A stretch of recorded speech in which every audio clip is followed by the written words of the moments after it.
Litecoin confirms zero-day bug triggered 13-block reorg. Litecoin core developers confirmed on April 25th that a zero-day vulnerability in the reference client was the cause of a 13-block chain reorganization seen earlier this week, according to a Bitcoin news post on X. The team said a patched release is now in circulation, and that the network has been mining stably on the canonical chain since the fix landed.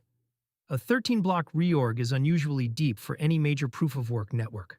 For context, Litecoin produces a block roughly every 2.5 minutes, so the rolled-back segment represents about half an hour of history. Bitcoin and Litecoin reorgs of more than 2 or 3 blocks are rare enough that they typically force exchanges to widen their confirmation requirements until the cause is understood. What the developers actually patched.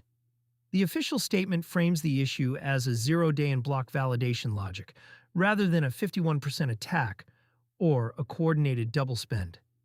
That distinction matters.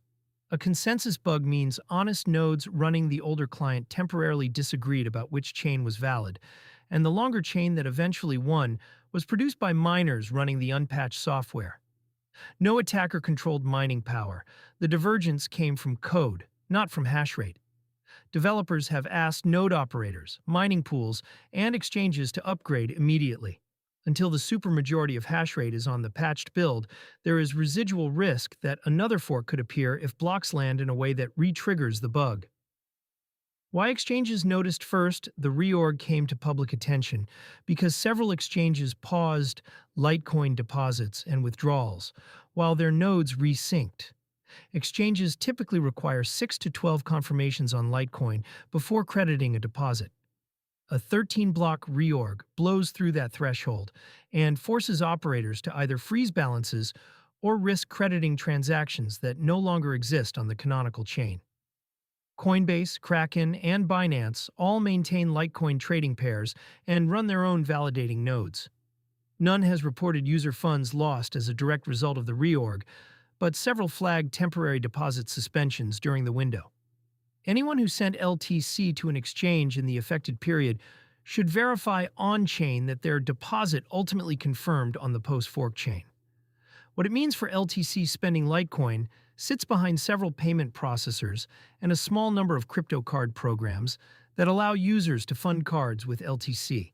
Card top-ups generally settle internally once a provider sees enough confirmations, so a deep reorg can, in theory, cause an exchange to credit and then debit a balance if the original deposit transaction is orphaned. In practice, custodial card issuers absorb that risk on the user's behalf and adjust internal balances quietly. Cardholders are unlikely to see direct impact unless an issuer explicitly pauses LTC funding. For self-custodial setups that route LTC into a card via on-ramp, the risk is more direct. If you initiated an LTC transfer between Saturday morning and the patched release, check that the transaction hash is still present on a current Explorer. If it is not, the transaction was rolled back and needs to be rebroadcast from your wallet. A reminder about confirmation depth. 6 confirmations has become folklore for safe enough on most major chains. But the Litecoin event is a reminder that depth thresholds are statistical, not absolute. Bugs, edge cases, and rare network conditions can produce reorgs that exceed any reasonable default.